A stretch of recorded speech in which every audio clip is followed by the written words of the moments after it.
it's just filled with things that you're never going to forget. And it's because the movie's that good. But I just wish he got his flowers while he was here. Bam, bam.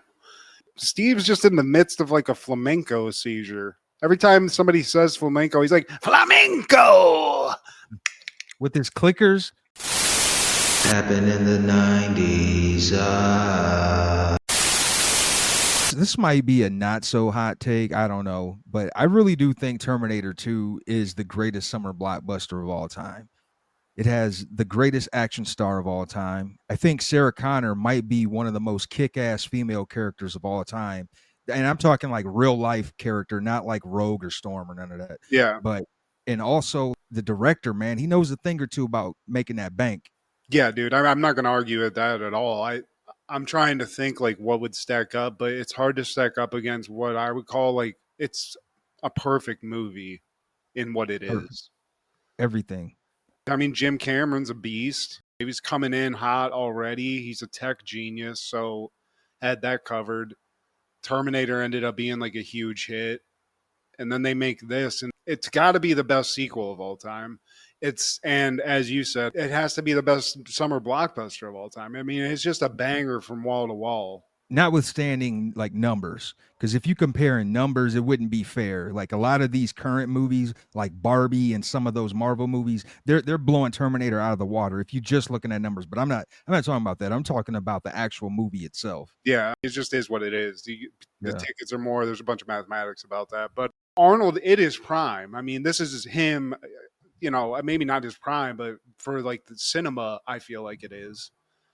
This is the role. Like this is the most iconic of his, and he's had some bangers, man. Conan, Total Recall, Predator, but this, the leather jacket with the black shirt and the shotgun. His face? T-1000, dude. What's his name? Robert Patrick. That guy's a beast in this. I mean, another guy who perfectly pulls this role off. But the quotables in this, the scenes you remember from this, like when he fucking is on the bike, just like flying down into the canal and stuff, pulling his skin off of his arm, Dyson sweating his ass off, about to die, about to blow the building. Like, it's just filled with things that you're never going to forget. And it's because the movie's that good. You know, I remember watching this as a kid, and there's a lot of shit out there for us that you'd want to watch. But I remember like being angry that this came on because I was watching like Ninja Turtles or something. And then I got into it, was like, holy shit, dude. Like, it unlocked something. So you didn't see it until it came to TV? Yeah. Oh, yeah. I was like, no, there's no way I would have seen this like in the theater with George and Sonia. Yeah, I think I was over at like a friend's house or something. It came on TV, or maybe they had it on. But instantly enthralled, dude. And how could you not be? And the points you brought up, like Linda Hamilton's character in this, ultimate woman beast character. For sure. I can't really like the bride in Kill Bill. Like, there's a few like tough ass bitch characters. She's that are definitely up there. Baddies. Yeah. Everybody from those characters to like the shitty people that work in the insane asylum that Linda Hamilton's in, to those guys that licks him. Yeah, dude, the guy that licks her face. That dude. It's just a great movie, and it's got heart. It's got like laughs in weird ways.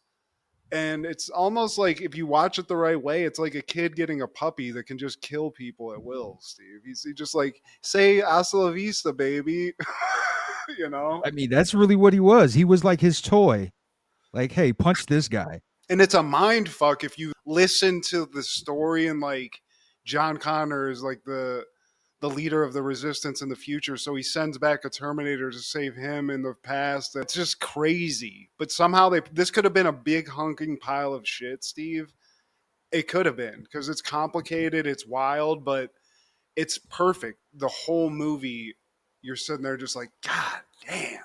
You get a breath, and then all of a sudden Arnold pulls like a chain gun out and starts gunning down cops, and it just keeps going. Everything's hitting on all cylinders. This might have been the first movie where I found out afterwards that there was a prequel. Like, oh, damn, there was a movie before this? Like, I got to check this one out. Yeah, and I mean, this eclipses the first one in so many ways. Like, So many ways. I like the first movie; it's fun, but it's nowhere near this. Like, I can go back and watch this if this comes on, and somebody's like, "Man, I kind of want to watch this." Man, cool, let's go for it. I'm never gonna get sick of it. And also, just one other thing, I can't believe I didn't lead with this. It's got Budnick in it, Steve. Thank you. Budnick. Killing it, riding on a fucking little Kawasaki, little whatever that is, moped. I don't know what, a dirt bike. Listening to Guns N' Roses, just being bad kids, Steve, stealing money, With the nasty mullet. talking bad to the step parents, just all of it, with Budnick in tow. I love that. And Budnick shows how much of a G he is in this movie, Steve. The cop comes up to him, is like, "Hey, do you know this kid?" He's like, "I don't know that kid." Then Yo, there's cops coming, John. Get out of here. it's time to book it. This is Steve G and Mad G with Happened in the 90s, a show where we talk about what happened in the 90s. So get out your ecto coolers and your Ghost Dad tapes because Laura's a douchebag. She's the biggest bitch of the family. You're a bitch. Today, my friend, we're talking all things July 3rd in the 90s. Call with me if you want to live. Starting off in 1991, Problem Child 2 premieres. The worst child in the world makes an unthinkable discovery. There is another child even worse than he is, and it's a girl. Directed by Brian Levant, starring John Ritter, Michael Oliver, Lorraine Newman, Amy Yazbek, and Jack Warden. The Yaz is back, Steve. And the Warden. Hell yeah. Another great sequel. We went in on Terminator 2, Steve. Here's another one. They have great sequels. I don't know if this eclipses the first movies, and I would say that this is more of a wacky take on this, whereas Problem Child 1, he was doing some more like saucy things, like putting the babysitter having sex on like the wall of his house. Yeah. Kramer was trying to bang somebody that he's getting crazy with the chick. Well, he did that in the second one. Was that the babysitter thing? That was in this one. Was it? Yeah. Oh, okay. Well, regardless, this movie is great. The chick's funny. The fat nerd guy's disgusting. Like, bro, you are 26. Why are you? I get it, it's a movie, but this is just ridiculous. Ma'am, you and your manly wife need to go, and you need to get out. This isn't, I don't know if this is a Billy Madison thing or what, but it's great. Steve Jr., he keeps delivering the goods. He makes people vomit. He's Great. Yeah, that's probably that. And when he somehow psychotically tapes the fat bully to the chalkboard, I don't know how the physics of it, but that was crazy. I like that. Did it in no time too. And the backstory with the whole outlook of this movie, what you just described, man, there's a reason behind that. So the producers, they didn't want the same writers as the original, and they wanted like a whole new writing staff. And then later they realized it's probably best to keep the writers who were already familiar with the story. So they eventually brought those writers back. Now, those guys at this point, they were like, man, what the fuck? Like, that shouldn't have even happened. Y'all should have just went with us. So they intentionally tried to make it a John Waters movie for children. I never knew that. I love that. But yeah, that is confusing, and I never realized that. That's why they try to make it more crude with the vomit and then like showing the babysitter getting plowed, getting cracked for the whole neighborhood to see. Yeah, man. Love that. And the little girl, this little bitch had 380s in her backpack. Yeah, the one teacher, they almost blow his ass off, Steve. Yeah. After I think he gets like, doesn't he get food poisoning or because he has to take like a nasty like dump and then he gets his ass blown off. He had to take a greasy one, man. Yeah. And Lorraine Newman, she makes out with Jack Warden, and then it's like, Yeah, I mean, his dad is just a horrible person, Steve. Great businessman. Big Ben Healy. He'll get the job done. And I like he's just like a whore. He's like, she's got money, son. Yeah. You know, it's like, go for the money. The things that stand out in this movie, I remember the hilarious part with the rock, like the little love rock where it rolls over, like that kind of Yeah. shit. It's more cartoony, you know? Whereas in the first movie, I felt like he was a little bit in danger. Like Kramer could have stabbed him up or like at least thrown a couple of racial slurs at him. Could have goosed him. Yeah, some definitely that. But the little girl's great in this. She looks like she just is like a crackhead waiting to happen. Just like her little she's got this looks like a bulldog. Like Lily Yeah. Lambert. Dude. The pizza fight, I remember that. I love the food fight. And anything with Gilbert Godfrey just like getting his time, just having a bad time is great. Oh yeah, when he goes on his tangents. No, you're in 5th grade.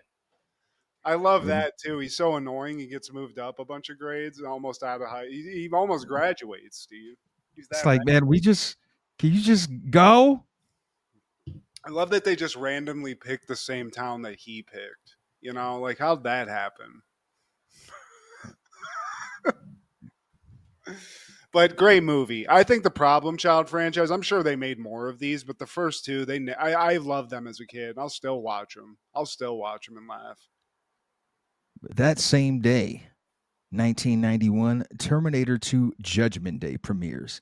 A cyborg identical to the one who failed to kill Sarah Connor must now protect her 10-year-old son, John, from an even more advanced and powerful cyborg. Directed by James Cameron, starring Arnold Schwarzenegger, Linda Hamilton, Robert Patrick, Edward Furlong, and Joe Morton, and Budnick. And Budnick. Definitely. He should have been top billing, honestly. I don't know Danny what came Cooksey. first, this or Salute Your Shorts, but yeah, dude. Kind of like busted a small nut, pre-cummed on it at the beginning here, but I just gotta say, when I think of Arnold Schwarzenegger, this is the movie. And also the combination of him and James Cameron is a winning combination. That's a blockbuster waiting to happen. And something I left out too.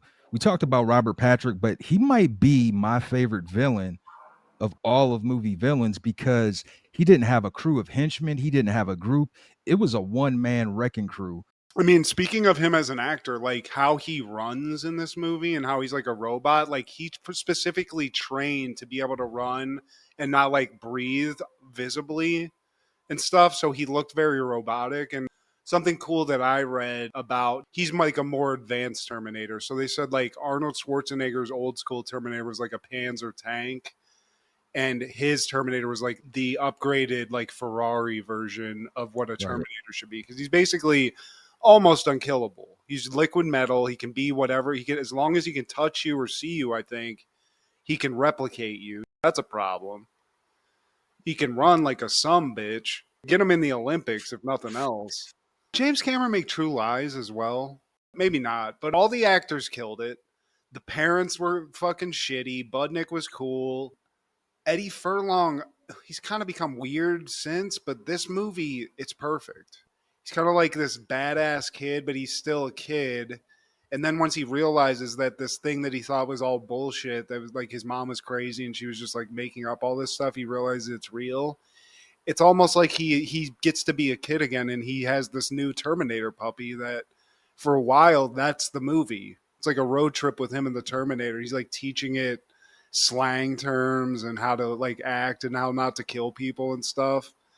And that's where like sort of what I think is kind of the genius of it, because it gives you these moments that there's heavy, like crazy violence in this movie. Like from beginning to end, the chases to get Eddie Furlong, like when T-1000 is chasing him in the semi, just the gunfight and the fight between the two Terminators in the mall. You need like some of this moments where you're laughing and stuff, or just like, oh, that's kind of cool. Even in the beginning, when Terminator first comes into the bar, butt ass naked, and he's just throwing guys left and right. And like fun fact about that scene and Problem Child 2 used George Thorogood's song "Bad to the Bone," released on the same day. You didn't say please. It's so badass. I love that. Yeah, dude. Yeet. Here, man, take it. Fucking Oh, I love that. This whole movie also proves something to, I think, or at least should, where, you know, even James Cameron, who made this movie, does a lot of like heavy sci-fi or CGI movies. But this movie had a guy, a genius named Stan Winston, that was doing like the special effects and the props. It's like it's physical stuff. And it sells the movie in a way. Like if you don't like just like green screen it and make his face something and like touch it up digitally, that looks cool. But like when he gets damaged and it's just, his eye, he's like got some of his skin and you see like the cyberwork part of his face and stuff. Before it melts back together. That shit looks cool as hell. The special effects in general are just badass. Even the stuff with the liquid metal, it looks, by today's standards, a little bit rough, but I don't think you really are seeing that big of a difference. Like it It still still looks holds good. up. Yeah. Yeah, I mean, because we're talking 91, but still, like, it didn't deter me from enjoying the movie. And I've watched this movie a gang of times, man. This was heavily rotated on HBO back in the day. Yeah. And as a kid, man, I ate it up every time. Oh, it's on again? All right. TNT, cool. I'll watch it with some commercials. I don't give a shit. That too. I got time. But the set piece action parts in this movie are just genius, dude. The end of it, when the chopper's like chasing them down the street and stuff, and it's going under the bridge. I mean, that's all real, dude. And it looks fucking crazy. It looks awesome. Fun fact about that, Steve. They were trying to figure out, discussing that with the pilot, like, what is the reality of you doing that? And everybody's like, he shouldn't do it. That's too dangerous. Pilot just did it, knocked it out of Underneath the the park. bridge. Yeah, dude. Just like, and that's what I'm saying. Like everybody did everything they could to make this movie badass as hell. And some of the people were legends. Stan Winston, legend. James Cameron, not. I don't know if he was a legend yet. I kind of think he was, or he was on And his way. he did direct True Lies, by the way. Yeah, I was gonna say. I mean, that makes a lot of sense, and that movie's a banger too. That I think is a summer blockbuster, if I'm not mistaken. James Cameron, it is what it is, because I know there are like stories of this guy. He's like a really tough guy to work for. Put it that way, to be He's a polite. perfectionist. It's like working with Dr. Dre. I always hear the stories about like how it takes forever just to create a song with him because the beat doesn't sound right. And I feel like James Cameron is the same way as a director. Yeah, somebody that's as disciplined as Arnold Schwarzenegger calls James Cameron a taskmaster. So I think that says something. And like you said about the sound bites and the quotables, they entered the pop cultural zeitgeist. Hasta la vista, baby. We knew that line before we even, or me personally, I knew that line before I knew what it actually meant. Yeah, And of course, dude. I mean, that had to have been used widely in the commercials. Like, I know we watched that on TV before I ever saw the movie. Come with me if you want to live. come with me if you want. That's, to I live. mean, all of it. Like, all those, like, things that people stereotypically use to do an Arnold impersonation, most of it come from this, Steve. And that says something about Arnold, too. I read also that he was kind of like iffy on whether or not he wanted to do a sequel to Terminator, which is kind of crazy that he was like that choosy about movies, where you'd think like some meathead wouldn't have that sort of like self awareness. But he said like after he read the script and saw like, oh, like this isn't the same thing. Like this is actually like, I mean, he literally is growing in the movie. He's learning like a little baby. This is going to be in the forever collection. This will never go away. This will never deteriorate in the way that a lot of other movies we like from the early 90s did. I mean, this is what did we say, 91? 91. 91, dude. 91. So they made this even like it came out in 91. So how many years did it take to make it? They were probably making this in the 80s, or at least figuring out how to make it in the 80s. So to say that and then to watch it now, it's incredible. So shout out to Arnold, shout out to Jim Cameron, Linda Hamilton. You're sexy, but I don't want to say anything because I don't want to get fucking ripped in the mouth or get a needle in my neck with some antifreeze or whatever the shit that was. Yeah, just don't lick her when she's sedated. It's very rude. 1995, WWF is airing Monday Night Raw from Danville, Pennsylvania. You ever been to Danville, Pennsylvania, Matthew? Oh, that sounds like an unfriendly place. Sun downtown. Very well could be, Steve. I don't know where it's at in Pennsylvania, but it looked kind of crazy. And right away, I'm wondering what's going on because King hitting a bottle of Scope like he's an alcoholic, just trying to get a sip of alcohol, Steve. He looks crazy. He had that angle with Bret Hart, and he just recently lost the Kiss My Foot match.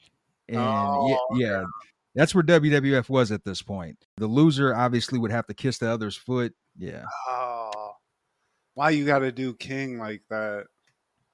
Make him kiss another man's feet, Steve. He asked for it, man. You don't mess with the excellence of No, execution. How dare you?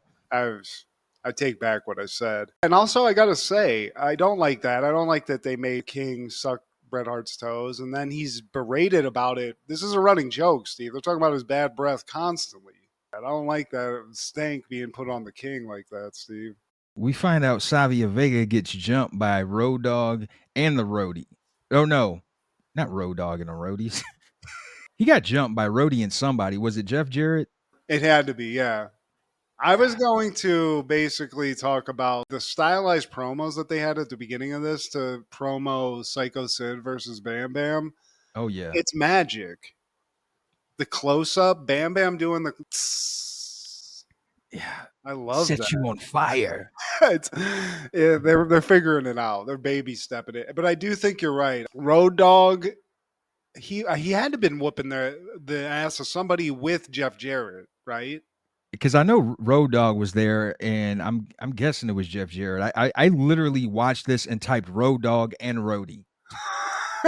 Well, you know, Steve, I think maybe a blunt might have been involved in that. But as we get through all that magic and scope that King's drinking, the first match is not what I would call a banger at all, Steve. It's the 1-2-3 Kid, WWF's Ninja Master versus looks like a barbershop pole Mike Bell. I don't know who this guy is, Steve. He's not set up to win. He's not even set up to really do anything in this match. He's got Popeye the Sailor Man gear.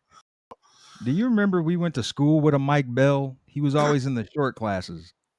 Mike Bell. He was a good wrestler too, ironically. I think I played baseball with Mike Bell, if I'm not mistaken. Yeah. Maybe. He seemed normal, but I guess he was missing a chromosome or two. I don't know, because he was always in those like 12 people classes. Hey, man. Shout out to those with a few less brain cells. Like, you know what? I wasn't doing my best in school either. Maybe I should have been there. But Mike Bell, the wrestler, probably was in a couple of those classes too, Steve. He didn't study the books for just wrestling in general. And this is basically just a two-piece matchup here where 1-2-3 Kid, he's going to throw a couple of kicks. His He's gonna do a karate. couple of flips. He's going to just really just get you intimidated by that guile stance that he has, that Street Fighter stance. He's going to take a jobber down. And that's really what this was. We've got to get the night started. We got to get Sean Waltman in and out of here because he's got some coke that he has to go by, you know? 1-2-3 Cousin Richie gets the win. We cut back to Todd Pettengill, and he's promoting In Your House. The big match is Diesel and Sid in a lumberjack match with 30 WWF stars outside the ring. How is that even possible? Do they have 30 stars? And what's a right? star? That's another question. Is Mike Bell one of those people? Because I don't know. The promos in this, Steve, like I don't like what they're doing here. It's not professional, you know. Todd Pettengill, he's doing his best. He's doing his best. What's a lumberjack match? Just these guys push you back into the match? Get your ass back in there, yeah. And sometimes they fight amongst themselves. They just can't help it. Like, yeah. Standing too close. Fuck out of here. Stepped on my damn shoes, man. Just got these. Jeff Jarrett is facing HBK in an Intercontinental match in 1-2-3 Kid versus Roadie. I guess he's got to get his lick back. And then you got the Allied Powers, Lex Luger and British Bulldog versus Owen Hart and Yokozuna. You know, as a 41-year-old, I'm rooting for Yokozuna and Owen Hart because the Allied Powers seem corny as fuck to me. Yeah, I don't like that at all, dude. We're beef. We're beef. We're big, and we both have red, white, and blue shit. Reps. Did you get your reps in, bro? Yes, I did, bro. Fucking, that's who's representing us. What are you eating on the macros right now, bro? What protein you got in there? What is? I don't like it. It's generic. And like, why you can't set up a tag team where neither of the guys can rock a mic, Steve? Neither of them. It's never gonna work. Neither. Is it just a close off, pose off? Whenever they get like do a promo, they're like Yokozuna, Owen. At least he's got Yokozuna's got Owen. He just does all the legwork. Plus, they got Cornette and Fuji. Get him on the mic. He'll say something weird. It's better than Lex. I'm pissed now. Okay, Lex. But yeah, that's going to be the upcoming In Your House. And then when we come back, now I guess it's time for the Jeff Jarrett debut single, With My Baby Tonight. It's not the one from the real world, y'all. This isn't R&B. This is straight country, Steven.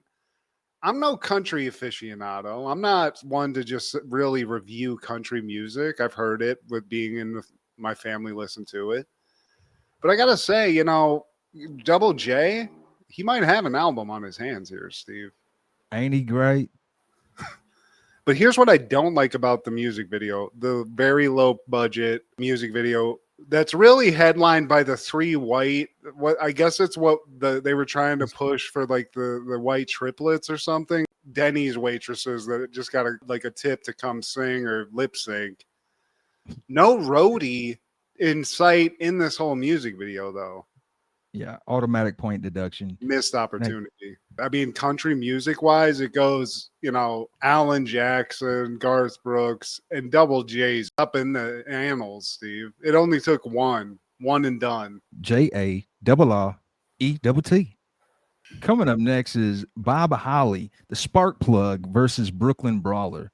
And Matt, I had to chat GPT just to make sure, has Brooklyn Brawler ever won a match? And ironically, he has. He's won a couple matches, one of them against Triple H in his earlier days. That was a question that I had. Had he ever won a match? Does he smell like bologna, Steve? Because that's really what my question is. He always has looks like he has a funk. Yeah, it smells like tickled taint. Yeah. But he has to be one of the Hall of Fame jobbers, though. He had a thing. And I don't think it ever really changed, but he was just used in the same way where it was just like, you look gross, come out, maybe kick a guy in the stomach a couple times, but you're going to take a lot of abuse. Due to shoot interviews now, I think most wrestling fans are aware that Brooklyn Brawler for years was Pat Patterson's private boy toy. So that kept him a job because Pat Patterson was Vince's ace, his right-hand man. And so if you're basically giving HJs to Pat, that you keep a job. Yeah, Steve Lombardi, he's flaming. The Brooklyn Brawler, dude. Brooklyn Brawl. Yeah, he was brawling with sphincters. I knew he smelled. I didn't know what but that makes sense, dude. He had a good idea what he smells like sitting now. on his face. Yeah. That makes a lot of sense. Wow. That opens up a whole can of worms on Brooklyn Brawler we might have to talk about. But, this Bob Holly, Steve, it's not impressive to me. He's got a Scott Steiner mullet. He's got this dumbass race car checkered flag thing that I always hated. I never was a big Bob Holly fan, to be honest with you. Me either. I think we've talked about this. More so Crash. Yeah. The whole Holly, whatever. He got hardcore at some point. I don't know what happened. The best thing he does, crossbody to win, Steve, and end this fucking piece of shit match. That's how we end this, with a flying crossbody. And I guess we cut to a promo of Allied Powers again, and they're facing Tatanka and King Kong Bundy in the following Raw, if I'm not mistaken. King Kong Bundy, Jesus. Yeah, talking about filthy smells. Yeah. R.I.P. to King Kong Bundy. God bless the dead. How old was he when he was doing that? That's got to be he's probably 40 years old. That fucking sucks. I don't want to know. Steve. You don't want to know? How old was he in 95? In 95? In 95, he was 40. No! Steve, we're older than King Kong Bundy in the picture they showed on this episode. And if you could pull that, I'd appreciate it because it makes us I feel terrible. I'm older than he was, and I don't look like that. So I mean, Yeah, and I'm I'm not fine. chewing on turnbuckle ropes or anything at this point. Yeah, I guess you're right. I'm feeling great now. Thank you. Yeah, you're welcome, buddy. And they do a little clip of Adam Bomb. I guess he's got an angle with Henry Godwin because Henry Godwin threw some slop on him. That's his thing. He's got a slop bucket full of slop, which he also drinks from in the promo, which I was like, I mean, okay, but then you're just going to throw it on a guy. And this proves what I said before about Atom Bomb. Looks great when you have him on a poster with fire and nuclear explosions coming like behind him, but he sucks as a wrestler, Steven. I don't think anybody enjoyed what he was pulling off. So maybe he deserves some of that slop thrown on him. Have some fucking slop, Atom Bomb. And speaking of Henry Godwin, he's got a matchup with Barry Horowitz, another lifetime jobber. And I don't think he ever had to drop trial for Pat. Barry Horowitz, attorney at law.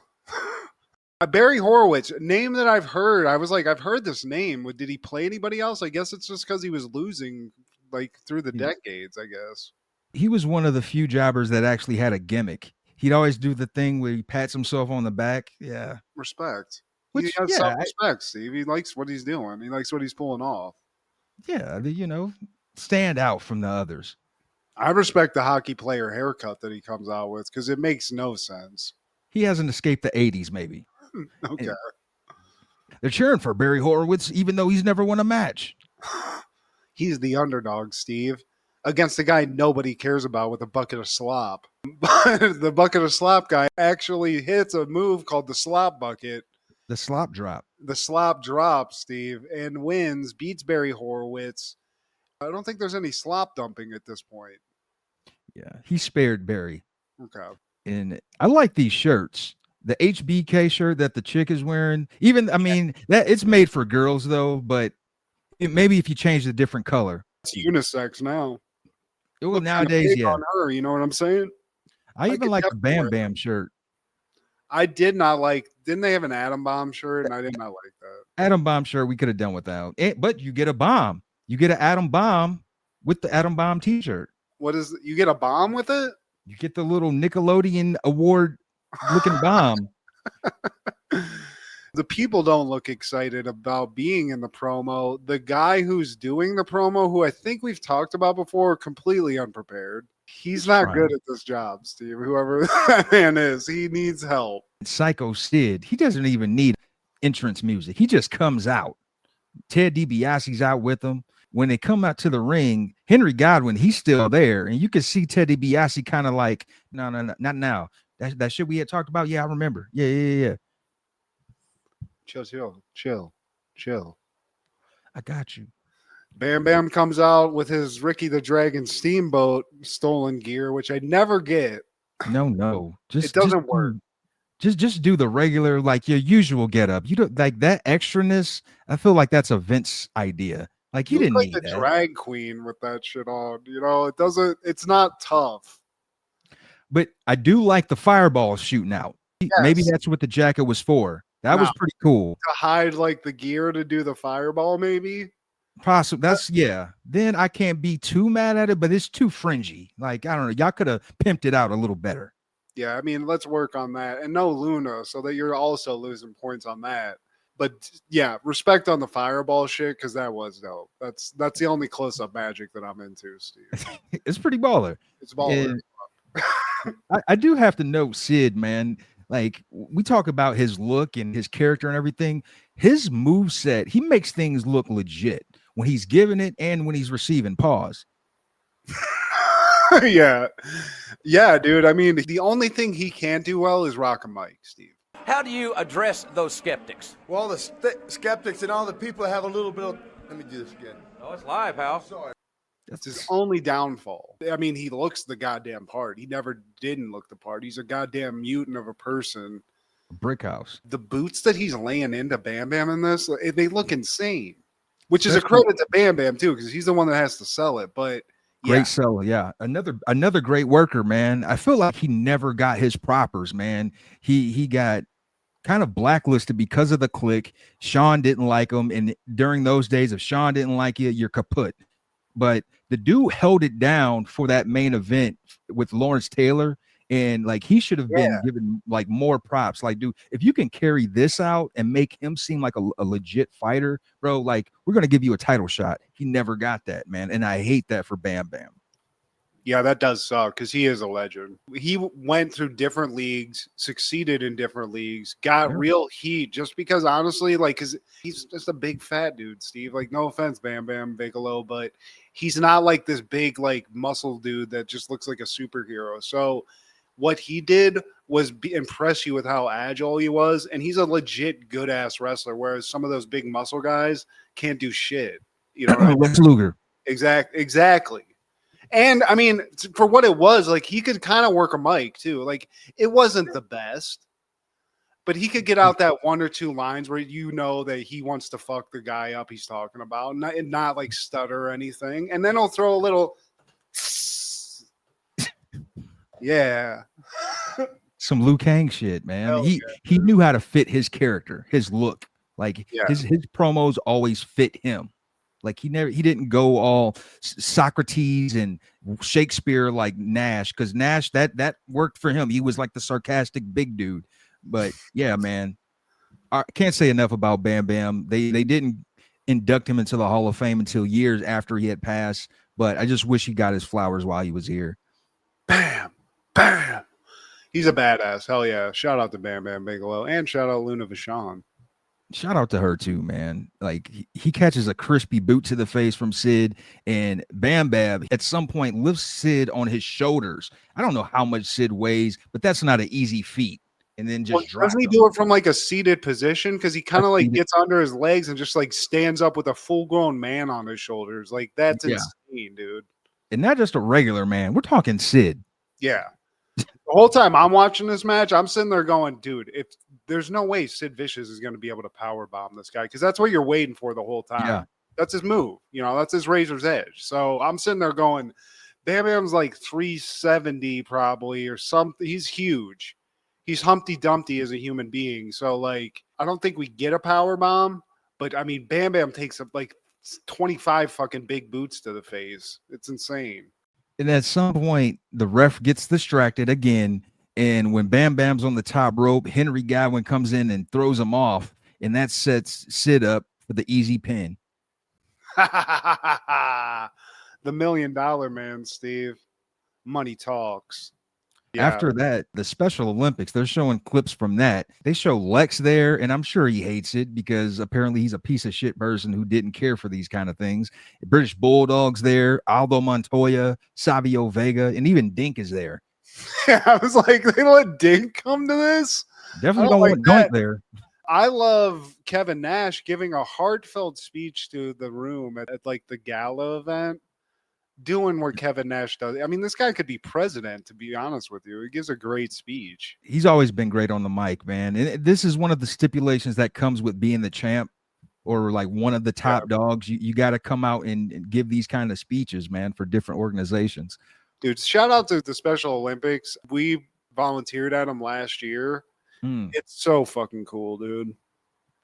It's exactly what Kevin Nash said. It's just people doing like really wanting to do like play a sport or something. It's so cool. So, I mean, fuck Lex Luger if he didn't want to be there, because you could see those kids were all like, holy shit, dude. British Bulldogs there with his big muscle bound ass. I love that. Love that, Davey Boy Smith. Rest in peace. I'm not going to talk shit about you today, except for what I already did. He doesn't even have the braids at this point, so it's all good. Yeah. The actual main event is Waylon Mercy versus Jeff Hardy. And I found it funny that the jobber in the main event is the biggest star in this whole episode. Jeff Hardy, unrecognizable, Steve.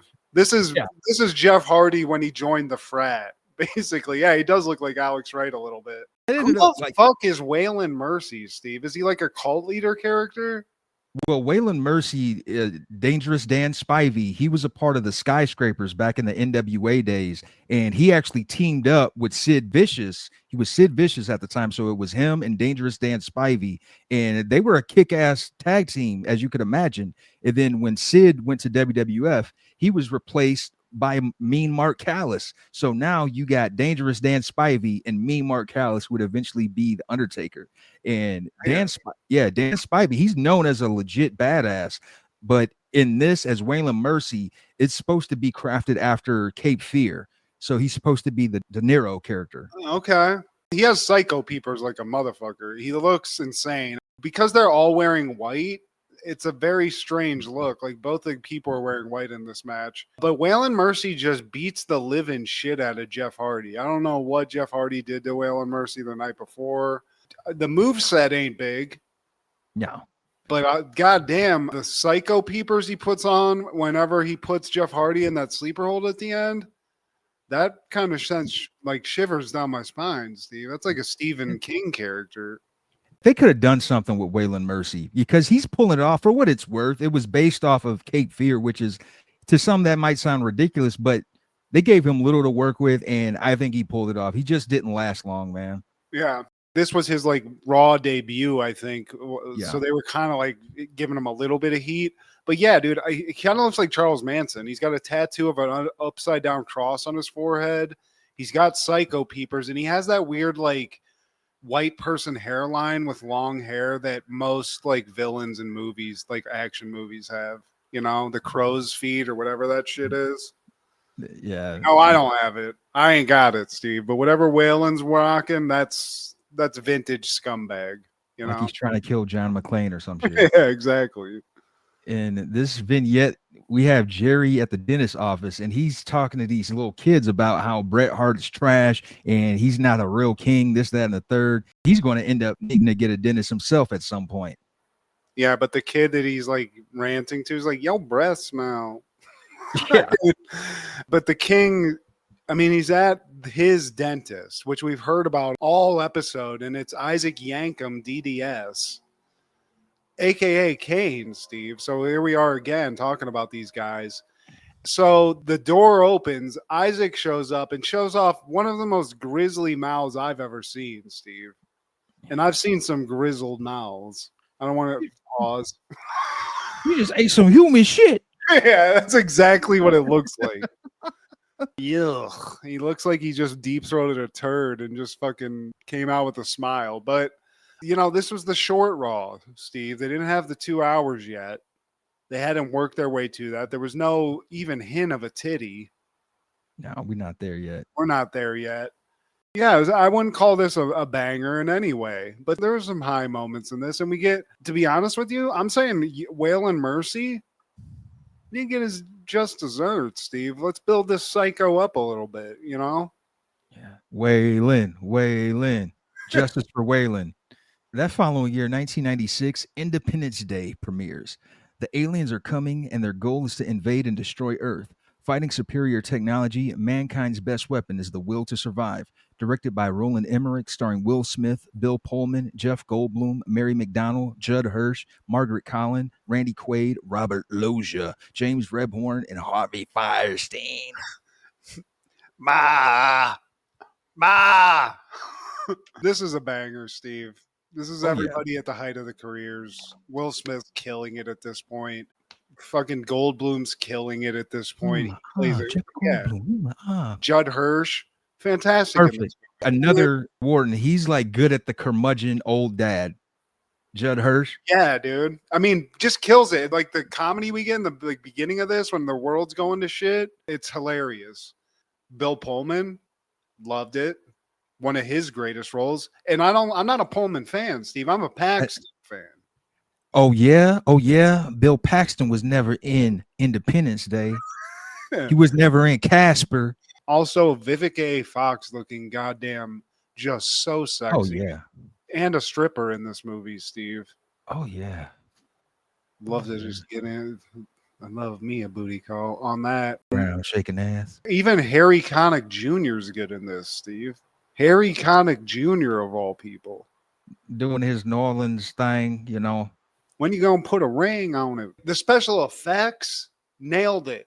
And I always wondered, like, why'd they make them look so much like the aliens and from Aliens? You know, they almost have an alien look to them a little bit, but a little bit more friendly. The aliens look has kind of become the stock look for aliens, like the big head, some kind of tentacles.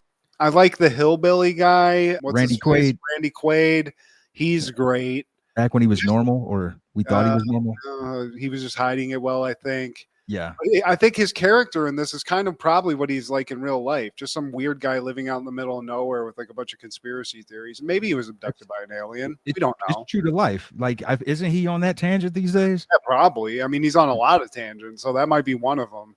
And he might have access to a fighter pilot or a fighter jet that he could probably take up. And I like that aspect of this movie. It's like the world all gets together, Steve. This movie's just 100% positive. It's like, let's go, everybody. We're going to band together. Like a hillbilly kills an alien ship. They use a computer virus in the coolest way possible. And then Jeff Goldblum and Will Smith have the coolest walk off at the end of the movie where they're walking away from their crash ship, just smoking stogies. Yeah. Everybody's smoking stogies in this movie. Realizing they're about to make millions of dollars, probably. That's why they were looking so fun in that end scene. They were just like, can you believe how much money we're about to make? Yeah. I was just in Jurassic Park, and I think we're going to make a lot more money. That's a big old pile of money. Yes. You like the money? Wow. I like that, Steve. It's a very like low key Jeff Goldblum. That's the best, like just the gestures. I wish I could nail the actual voice one day, maybe. Yeah, I just gotta go back and watch some Goldblum. I haven't done it in a while. Yeah. I also had little cousin Nicky from Fresh Prince. Yeah, he played. Yeah, hell yeah, dude. He was the kid. Yeah, he was the kid. Oh, Data from Star Trek's in this movie. He's like the crazy scientist guy, weird scientist that like just is kind of running Area 51. I know exactly what you're talking about. Back in the new Independence Day. I think he was actually one of the people they brought back. Shout out to Data from Star Trek because he's killing it in that movie. Yeah, I mean, this is another one. It's not perfect. It's not a T2. But I think that this was like at the end of that late 90s hit where it was like Will Smith was just banging a fucking blockbuster out every summer. Yeah. This was it. It was like Men in Black 2, Bad Boys, or whatever that shit was called, Bad Boys. So this was it, man. We're right in the fucking pocket right now. We're talking movies. And his show had just ended, so he had a smooth transition. You could probably say one of the smoothest transitions from television star to the silver screen, man. Because like this happened the same year Fresh Prince ended. And it worked out perfectly because he went from that more palatable, like not kiddie, but like for a younger audience thing to doing like Bad Boys and this kind of shit where he like toughened up and he was like an adult and like a cool guy, you know, which he already was a cool guy. But it was just that time, man. Remember when Will Smith, like him, Jim Carrey, and Adam Sandler were just taking turns doing like hilarious shit at like award ceremonies and just like living the dream, man. Yeah. I hope, but apparently not, because now Will Smith's slapping the shit out of people. Everybody's going to shit, Steve. Will be all right. He actually just dropped the album not too long ago. Hell yeah. Summertime 2, part 2. He's still living his best life, man. I'm a Will stan, and yeah. I don't respect what he did at the Oscars, but I just can't let that affect the whole thing. You know what I'm saying? There's a lot to not like about Will Smith, but there's way more to like. There's way more to like, man. They will never make me hate you, Willard. On that same day in 96, Phenomenon premieres. An ordinary man sees a bright light descend from the sky and discovers he now has superintelligence and telekinesis. Directed by John Turteltaub, starring John Travolta, Kyra Sedgwick, Forrest one side Indica, the other side Sativa, Whitaker, and Robert Duvall. You know, Steve, I've kind of talked about this movie a little bit, so I'm interested to hear you watched it. What did you think, man? It's not as as I thought it would initially be, because I always would see the photo of the movie and it's just John Travolta holding it. It's like, man, this look weak as fuck. I'll never watch this shit. But then it popped up on the timeline. I looked at the box office and I was like, shit, a shit ton of people didn't think it was so I'll give it a gander. I mean, I like it, dude. The story's good. It's a movie I watched because my parents watched it. And it's one of those that it just ended up sticking a little bit And this was that time in the 90s where Travolta's coming off Pulp Fiction. He's got the resurgence. So they start throwing him in these movies where he's playing a lovable this thing. Or when he plays an angel in Michael. You know what I'm saying? In this, he's kind of like a lovable dope, like a townie. Nothing really special. People just think he's kind of like a dummy. He has a birthday party. He sees this weird light, comes down. He like it flashes at him. It seems like it hits him. It seems like a star comes down and hits him, and he just kind of like experiences it. It's weird, but then after that, like he can read 5 books a day. He can learn Spanish in 5 minutes, and he's building stuff. He has all these inventions, and it's becomes like he can be telekinetic, which that's where this movie gets a little bit more odd to me. But what ends up happening, Steve, is like through his growth and through this like weird process, he falls in love with this woman that he loves. He becomes this genius. And because it becomes so absurd what's happening, because he's like solving all these problems, he's reading all these books. This kid goes missing, and he uses like telekinesis to find this missing kid that has like food poisoning, I think. Something like that. Yeah, he was sick. He predicts an earthquake just by like feeling vibrations and stuff. So he starts becoming like almost like a superhero in this weird way. So they decide to do tests on him. And son of a bitch, Steve, it turns out this ain't a miracle. He's got a tumor in his brain that is squeezing his brain in a specific way that as it grows, his intelligence and like whatever this is grows. But it's inoperable. He's going to die. It is what it is. So he has to sort of come to grips with that. All of his friends, including like Forrest Whitaker's like one of his best bros. All these people and this woman that he's come to love has to like come to grips with it. And that's the sad part. And then like he dies. People start to like doubt and they almost start to shit talk him and say like he didn't change. He was just tricking us and stuff like that. Cause you know, it's like people coping or whatever. And like Robert Duvall, who's like his mentor, like father figure, just like a buddy where all these other people were kind of like being shitty to him in town. You know, he stands up for him, and it's just kind of like a very simple kind of, to me, like beautiful movie. It's like a great vintage Travolta in the 90s movie. It's palatable for everybody. He knocks it out of the park in his way. There's a lot of good people doing their acting, and especially Robert Duvall. And God damn it, Steve, Data from Star Trek, he's also in this. Brent Spiner. He's the doctor, I think, that diagnoses John Travolta with the tumor.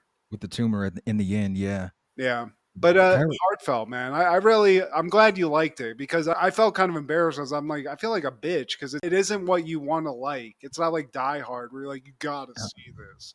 You gotta see Phenomenon, dude. Travolta kills this shit. Yeah, I mean, the picture, it looks so like Lifetime television for women. It does tug at the heartstrings, though. Yeah.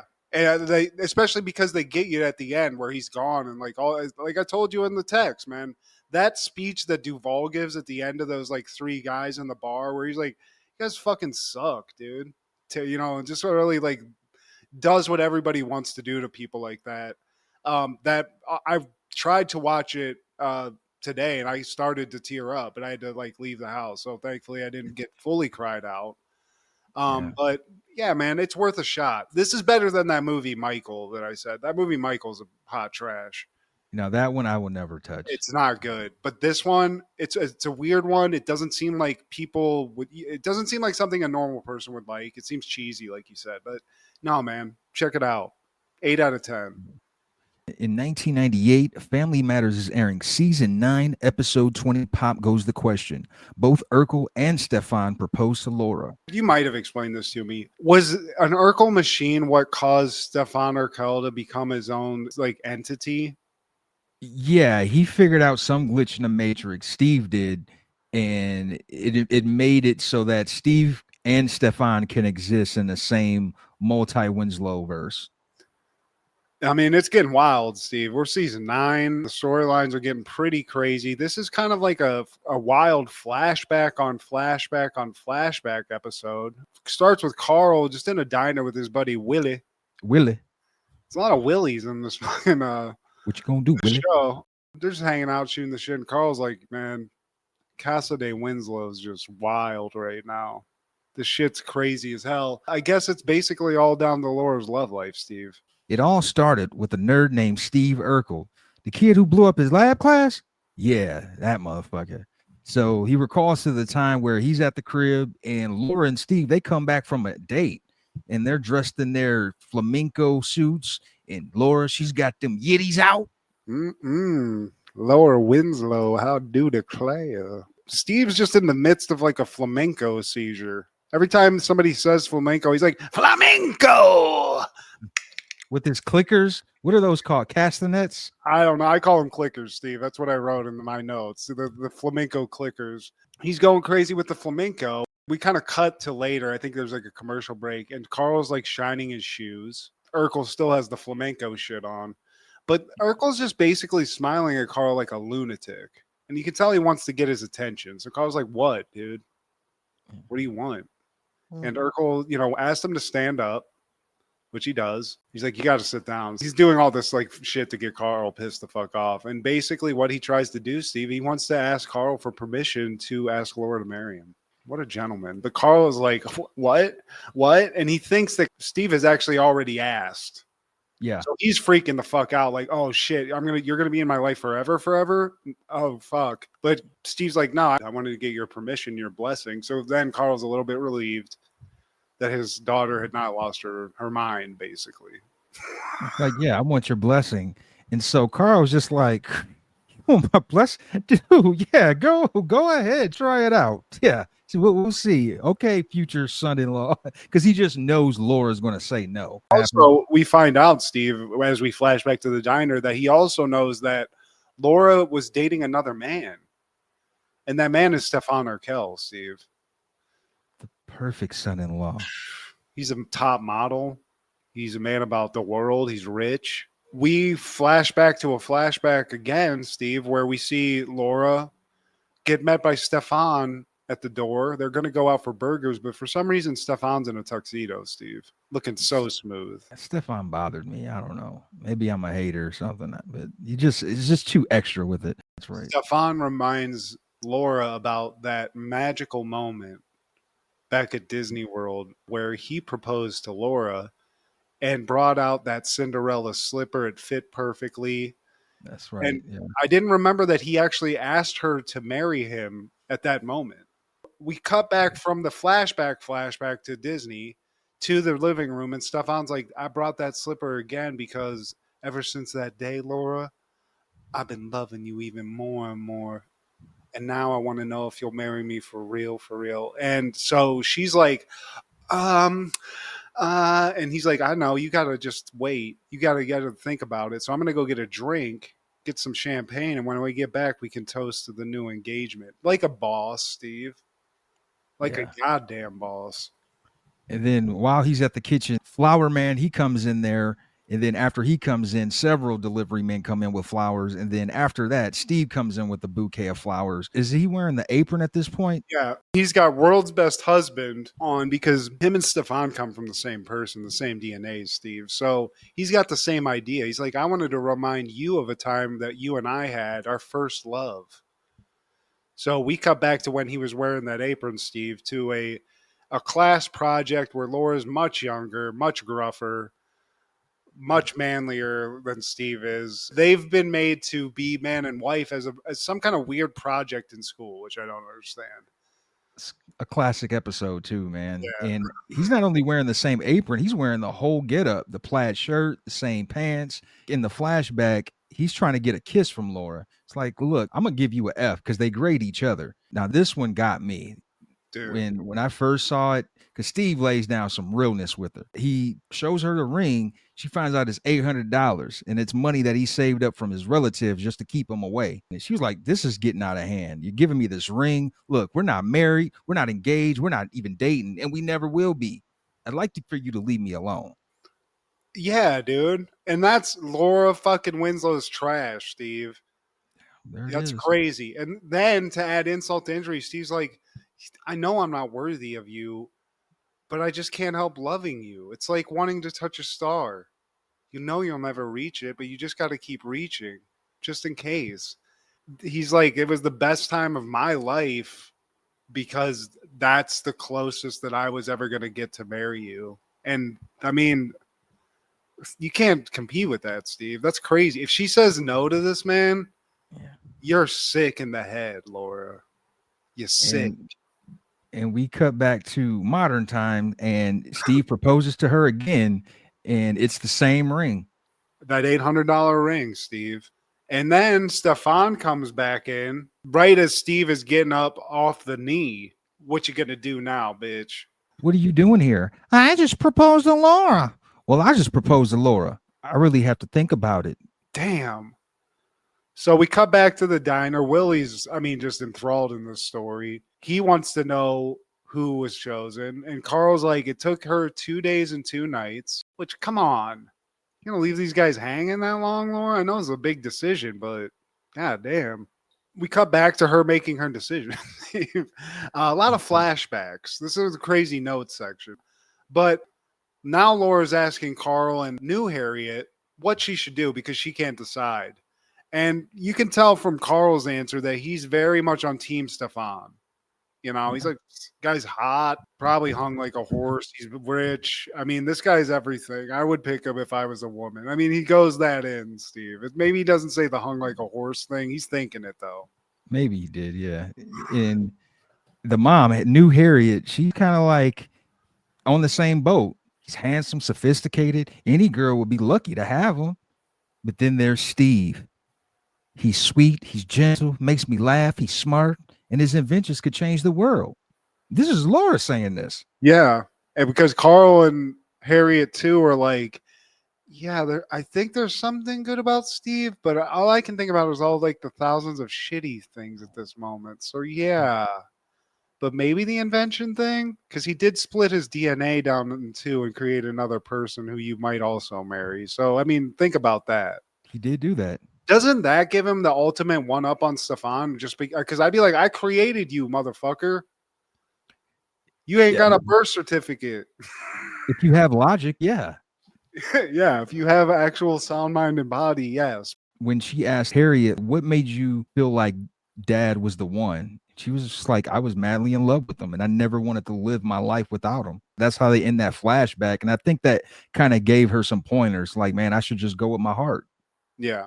But then we find out by Carl's story at the diner that this whole decision was actually almost taken out of her hands completely, which leads us back to another flashback where Laura's just at her house and Steve comes down like packed for like a trip, fully packed, Steve. He's got suitcases. He's got like a cabinet thing, whatever that little Harry Potter chest thing he has. She's like, where are you going, Steve? And he's like, I'm going to Moscow forever, baby. Again, out of nowhere. It seems a little dramatic. Yeah, that escalated quick. Yeah, and she's like, wait, what? And he's like, just so embarrassed after proposing to you that I know I can't ever stack up to Stephan. So I just figured, like, I just got to leave. She's like, how could you do that? You just told me you love me and, like, you wanted to marry me. How could you leave? And he tells her that he loves her so much that basically his only thing that he ever wants is to make her happy. And the only way he can make her happy is to let her go so that she can go to that stallion of Stephan over there and not have to think about little old Steve over here in the corner. He says one request. I just have one favor. Remember me. And then Laura stops him. You just can't leave. And he's like, why not? Because I can't live without you. And I want to marry you. You do?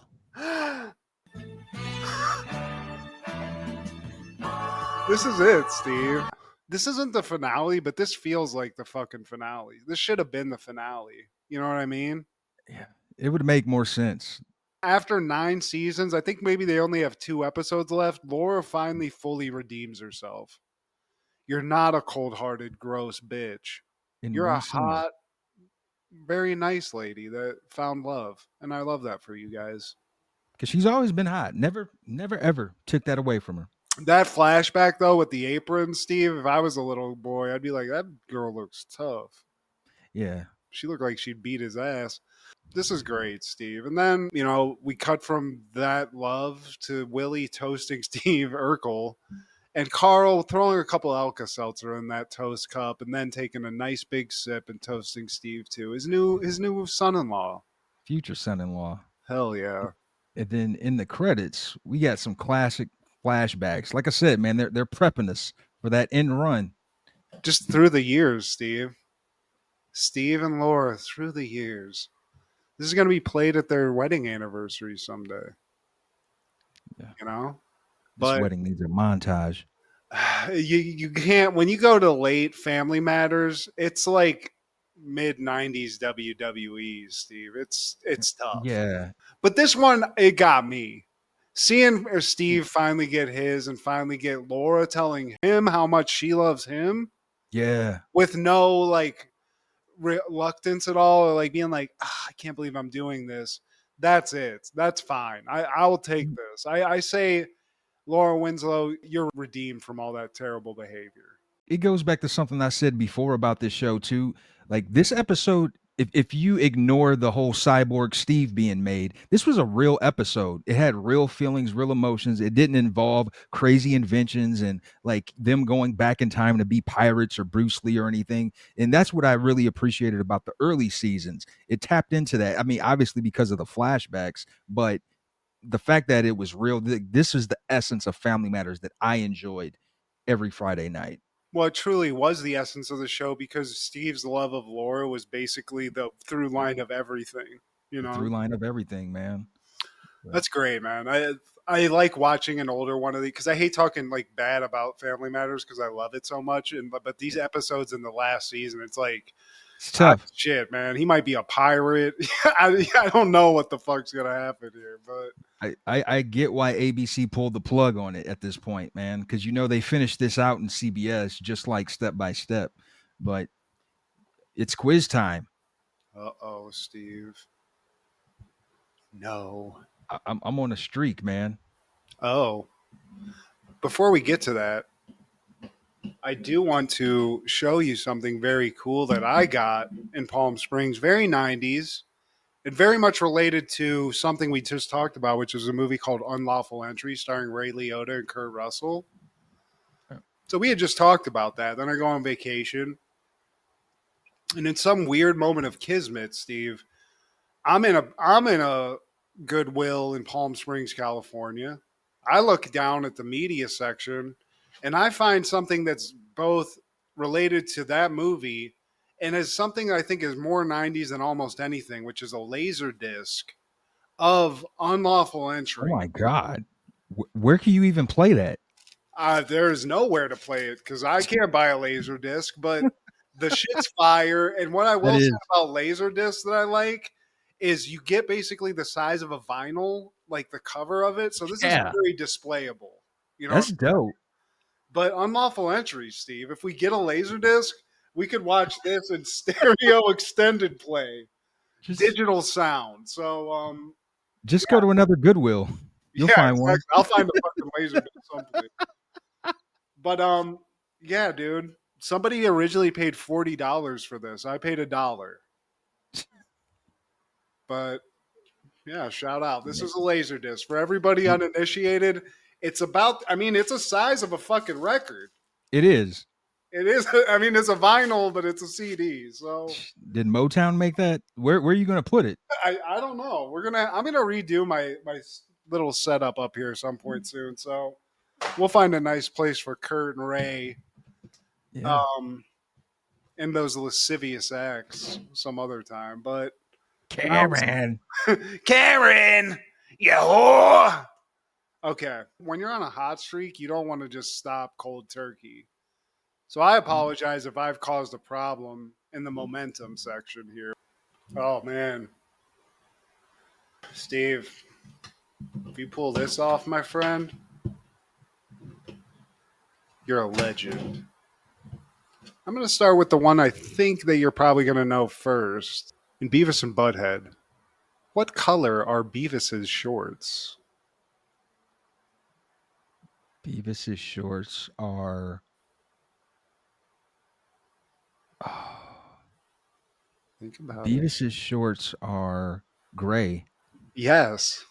Ding, ding. Now, Steve, here we are. This is actually a historical question. So you got a decade. Let's put it like that. In what year did the Soviet Union collapse? 1990.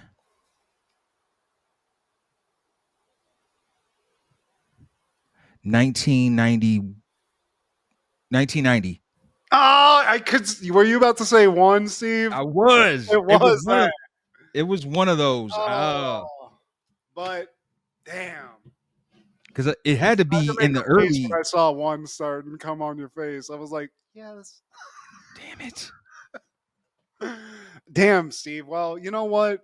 We're gonna get back. I'm gonna take half credit on that because I kind of fucked your momentum up. So I'll take a little bit of the fall on that. But you got Beavis's shorts, and I feel like that could be a tricky one. That could be tricky because I was going to say black, but I think that was Butthead. I think his are red. His are red. You're probably right. Yeah. And I think his shirt's black. His shirt's black. That's what it is. But dude, you're a legend, dude. And Kurt Russell and Ray Liotta think so too. They're looking down on you right now from that laser disc. Summoning the gods. Well, what about you, Steve? You got anything else for us? I just wanted to say John Travolta's love interest in Phenomenon, Kyra Sedgwick, she looks like Julia Roberts Gasteyer. But please like, share, subscribe, and comment. Please tell your sister Laura's a douchebag. She's the biggest bitch of the family. Check out Crushgasm every Wednesday. Our guy Clark the Shark on Podcastle and Wrestling with Ronzilla on TikTok. This is Steve G and Mad G with Happened in the 90s. Matt was the fat kid, Steve was the black kid. Life wasn't always great, but you know what was? The 90s. Happened in the 90s. Yeah! Terminated.